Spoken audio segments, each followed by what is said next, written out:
Joseph chez Potiphar. Ça y est, Joseph a été vendu 2 fois à Potiphar. Maintenant, on va commencer à raconter son histoire. Donc l'histoire se divise en 3 parties. Joseph est vendu 2 fois à Potiphar, comme je vous l'ai dit, où il passe maintenant de simple esclave de maison à maître de maison, au point que Potiphar n'a plus à se soucier de rien. On a aussi la femme de Potiphar qui tente de séduire Joseph, mais qui refuse. Alors, elle l'accusera de viol. Il est même jeté en prison. Ensuite, Joseph passe de prisonnier à assistant en chef du gardien de la prison. Et ça, ce sera la fin de notre podcast. Donc d'abord, on va parler un petit peu de l'ascension de Joseph dans la maison de Potiphar. Donc ce chapitre, c'est le seul texte yaviste, ce qui suggère qu'il a été, bien entendu, ajouté à l'histoire originelle. Et oui, vous avez compris désormais. Mais pourquoi cela? C'est pour expliquer pourquoi Joseph se retrouve en prison.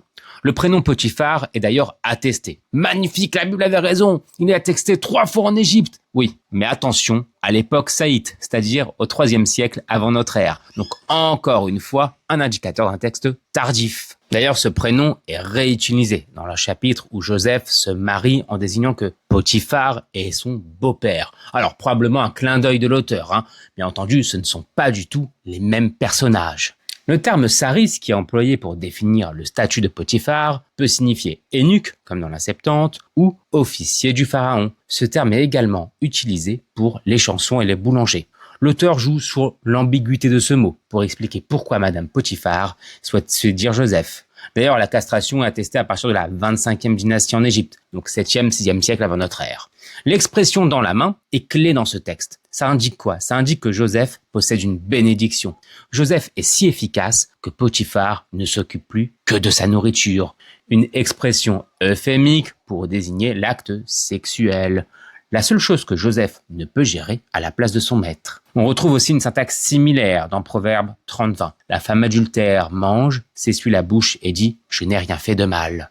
Alors, il est aussi mentionné que Joseph est beau, un parallèle avec David. De plus, David et Joseph occupent tous les deux une position de cadet dans leur fratrie. Mais contrairement à David, Joseph résiste à l'adultère. Ah oui, parce que David, lui, ne se prive pas. Tout va bien dans le meilleur des mondes, mais il faut faire avancer l'histoire et mettre Joseph en prison. Du coup, on a la séduction de la femme de Potiphar. L'expression « elle leva les yeux sur Joseph » signifie qu'elle le trouve à son goût. On retrouve cela exactement avec Ishtar et Gilgamesh. Elle leva ses yeux sur la beauté de Gilgamesh. Ensuite, la femme de Potiphar dit à Joseph « couche avec moi ».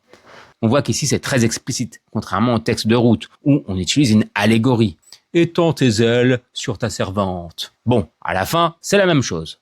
Mais Joseph refuse. Pourquoi? Parce que tout simplement il est pur? Parce que c'est interdit? Pas du tout, du tout.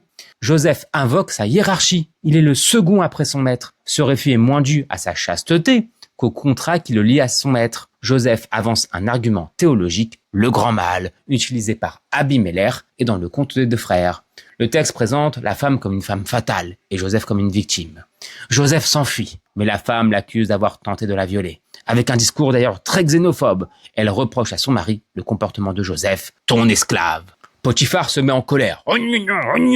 Mais il n'est pas précisé contre qui. Ah bon? Pourquoi cela? Normalement, il doit se mettre en colère contre Joseph, il doit lui courir après. Et d'ailleurs, il ne fait pas d'interrogatoire à Joseph. Un petit peu comme Yahoo ne fait pas d'interrogatoire au serpent. Et pourquoi? Comme s'il souhaitait ne pas connaître la version de Joseph, pour éviter d'affronter la vérité. On peut envisager, comme le Midrash le dit, qu'il est en colère contre sa femme. D'ailleurs, dans le Deutéronome, l'adultère est condamné à mort. En Égypte, les condamnations à mort sont moins fréquentes, car seul le pharaon ou le vizir peuvent les prononcer. Et donc ça y est, Joseph va en prison, où il passe du statut de simple prisonnier à celui d'assistant en chef du gardien.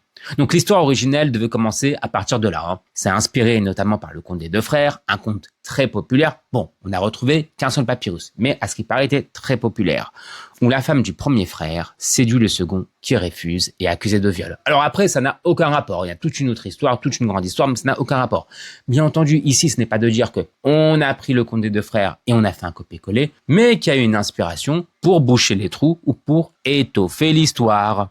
Un petit peu comme le font les Midrashim. Ça, c'est bien connu, ça. Par exemple, la Genèse d'Abraham, ça n'existe pas dans le texte. c'est des Midrashim ou dans la Bible de Flavius Joseph. Bible dans laquelle vous pourrez trouver le mariage entre Hercule et l'arrière-petite-fille d'Abraham. Hercule, bien entendu, le dieu Hercule. Alors tout ça, c'est relié à l'alliance judéo-spartiate. Mais je ferai un petit podcast à ce sujet. Ça y est, Joseph est en prison. Il va pouvoir désormais interpréter les rêves. Et ça, c'est notre prochaine histoire.